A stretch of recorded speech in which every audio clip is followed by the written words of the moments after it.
Now let's shift our focus to Southeast Asia, to China and the Philippines, and the constant tension between them.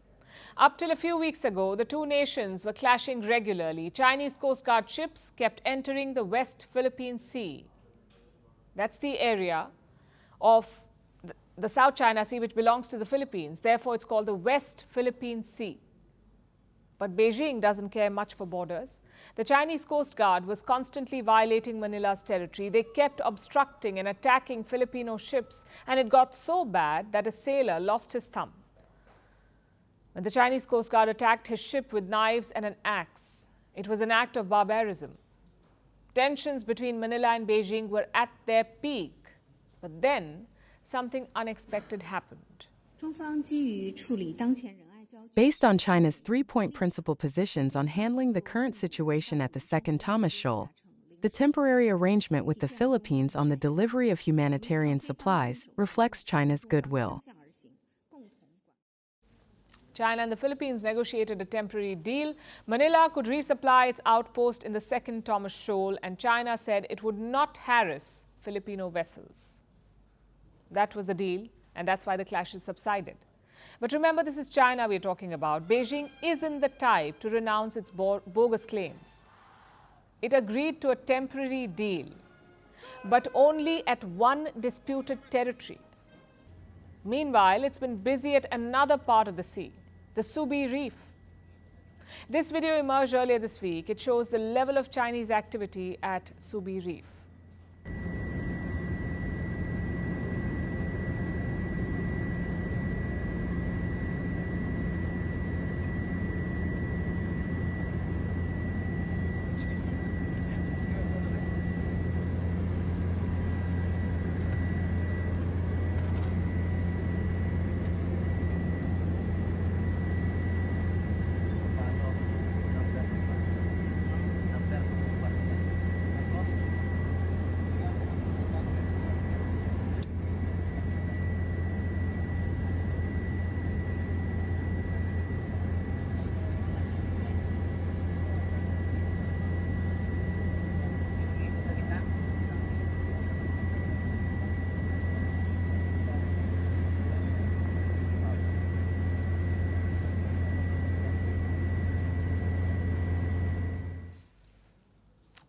That's the Subi Reef. Look at all those buildings again. There's also a harbour at the back. There are hangars and a massive runway. All of this is at Subi Reef. And remember, this is an artificial island built on top of a low-lying atoll within the disputed Spratly Islands. The Spratly Islands are claimed by a number of countries. The Philippines, China, Taiwan, Vietnam, Malaysia, Brunei, all of them lay claim on some or all of these islands. And what does China do? It builds artificial areas like the Subi Reef and then militarizes them. The Philippines has in fact confirmed this. A spokesperson for the Filipino Navy gave an update this week. He said that the Subi Reef already has airstrips and harbors for warships. And we saw those in the video. It also has military-grade communications equipment. The Navy spokesperson added that China was putting up more structures on the island. Subi is not the first to get militarized, though. China has also built two other artificial island bases, Mischief Reef and Johnson Reef. Manila claims that these two fall inside Filipino territory. But China has put anti-aircraft and anti-missile guns on these islands. It has set up harbors and airstrips there. And Manila believes that they are being used as staging areas for Chinese activity in Filipino waters. Between July 30th and August 5th, 122 Chinese vessels were seen in the West Philippine Sea, 122 Chinese vessels. This was after the two nations signed the temporary de-escalation deal. So clearly, Beijing is not backing down. It is carrying on with its incursions. And what is Manila doing about this? Well, it is trying to find partners to help it counter the Chinese threat. The Philippines signed a defense agreement with Germany last weekend. It will allow for joint military training and the possible sale of German weapons to the Philippines.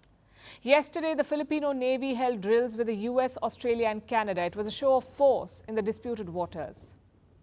Another set of drills began today. The first ever joint drills by the Filipino and Vietnamese Coast Guards. Remember, both these countries also have territorial disputes. But it seems they've decided to put their differences aside and counter China together. It's a good strategy. The Philippines is a small nation, but with enough partners, it may be able to give China pause.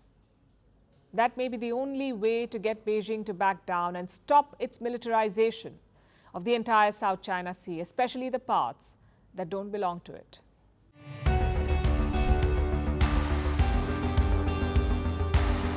Across continents, one powerful news source. Bringing you diverse perspectives on the issues that matter.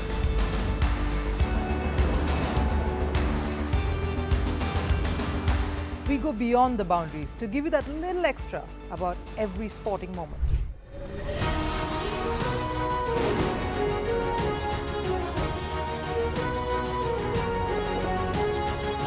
So thank you for making Firstpost 5 million strong.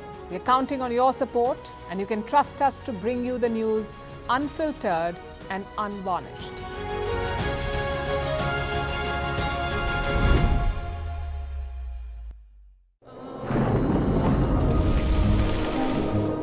Climate change is on our doorstep.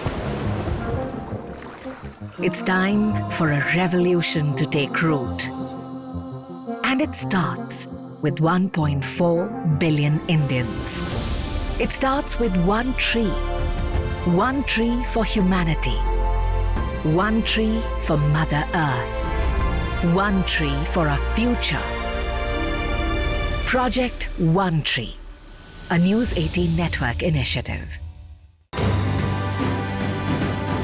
Firstpost reports from the world's second largest continent. Hello, I'm Alison Lagrange. A very warm welcome from Durban, South Africa. We get you the news and the newsmakers from Africa. From elections to climate change to innovations and opportunities. As the world's attention shifts, we report from Africa, the heart of the global South. Join me every weekday live on Firstpost.